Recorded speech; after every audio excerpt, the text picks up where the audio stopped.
नमस्कार दोस्तों इस वीडियो में हम बात करने वाले हैं भारत की राजनीति और बिहार के राजनीति के बारे में। दोस्तों सबसे पहले मैं आप सभी को यह बात बताना चाहता हूं कि भारत की राजनीति में बहुत ही जल्द कुछ बड़ा फेरबदल आपको देखने को मिल सकता है।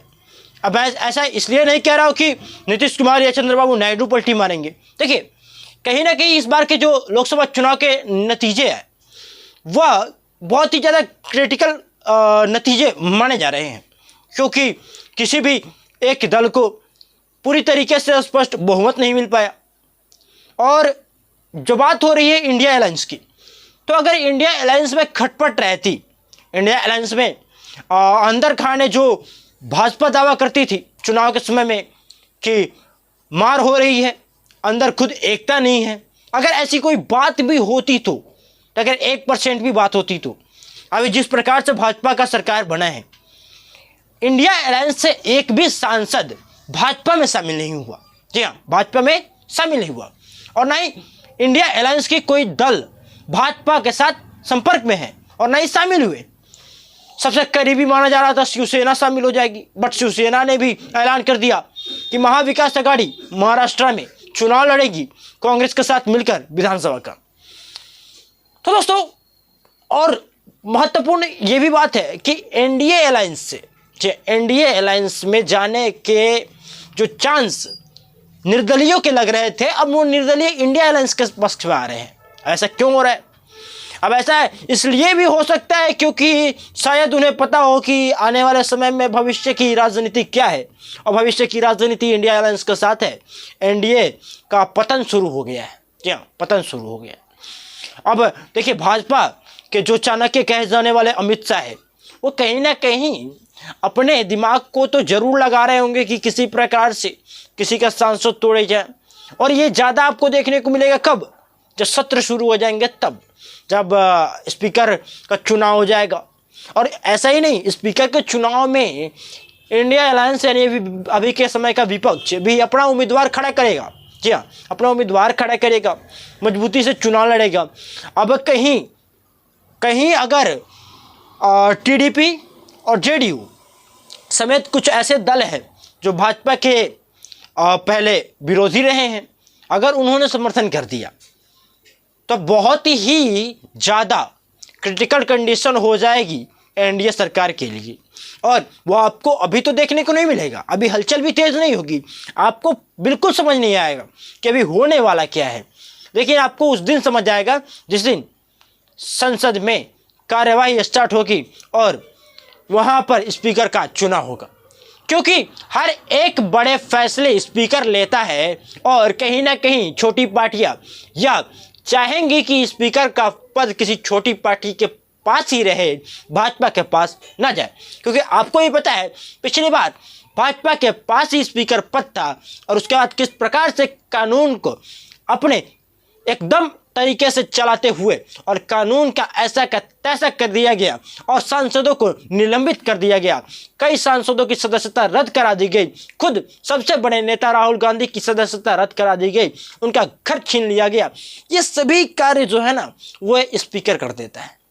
तो स्पीकर को ध्यान में रखते हुए, स्पीकर कौन बने इसको ध्यान में रखते हुए कई ऐसी पार्टियां हैं जो इंडिया अलायंस को सपोर्ट कर सकती है चुनाव के टाइम में।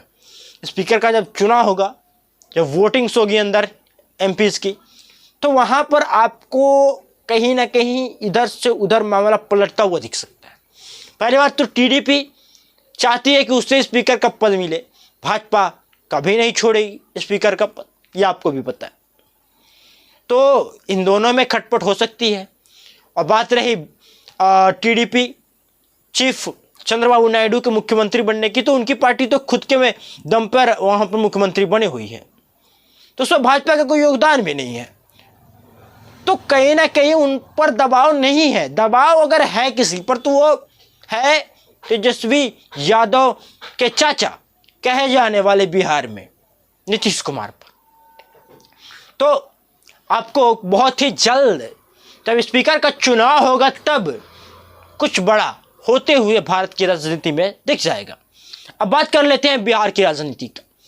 तो दोस्तों बिहार की राजनीति पर अगर आप ध्यान देते हैं तो आपको कुछ दिनों से तेजस्वी यादव के बयान सुनने को मिल रहे होंगे कि 15 अगस्त ये 15 अगस्त के बाद तेजस्वी यादव चुनावी कैंपेन को शुरू करने वाले। विधानसभा की तैयारियों के लिए लोकसभा के हार के बाद उन्होंने समीक्षा भी कर ली, लोगों को रोड मैप भी समझा दिया कि किस प्रकार से चुनाव लड़ने हैं, किसके किसके टिकट कटेंगे, कितनों के टिकट कटने वाले हैं, क्या होने वाला है, किस प्रकार से होने वाला है, किस दल को कितनी भागीदारी इस बार दी जाने वाली है, किस प्रकार से उन्हें तरजीह दी जाने वाली है, किसे कौन सा पद देने का ऑफर करने वाले हैं। इन सभी चीज़ों पर मंथन हो चुका है और उन्होंने ये भी कह दिया है कि 15 तारीख के बाद मैं जनता के बीच में जाकर अच्छे से तैयारी करूँगा, चुनाव लड़ने की तैयारी करूँगा और मजबूती से बिहार की राजनीति में विधानसभा के चुनाव को प्रभावित करने का काम करूंगा। और कहीं ना कहीं आपको याद होगा मुकेश सहनी साथ में इनके हर एक कैंपेन में दिखते थे। तो अब अटकलें ये लगाई जा रही है क्या 15 तारीख के बाद जो कैंपेन होंगी, जो भी छोटे बड़े सभाएं होंगे, क्या उसमें मुकेश सहनी फिर से दिखेंगे? क्या दोस्ती अभी तक वैसे ही है या फिर कुछ खटपट है? तो ये तो आपको 15 तारीख के बाद ही देखने को मिलेगा या फिर कुछ बीच में अगर कोई कैंपेन होते हैं तो उसमें देखने को मिलेगा। चुनाव नतीजे आने के बाद अभी तक मुकेश सहनी और तेजस्वी यादव की मुलाकात नहीं हुई, जो कि बहुत बड़े सवाल उठा रहे हैं कि आखिर क्यों नहीं हो रही है, क्यों नहीं साथ में उनकी फ़ोटोज़ आ रही है, क्यों नहीं उनकी खबरें आ रही है। तेजस्वी यादव का तो सिंगल आ रहा है खबर, मुकेश सहनी का साथ में क्यों नहीं आ रहा है? क्योंकि वो एक प्रमुख घटक दल है ना इंडिया अलायंस के बिहार में।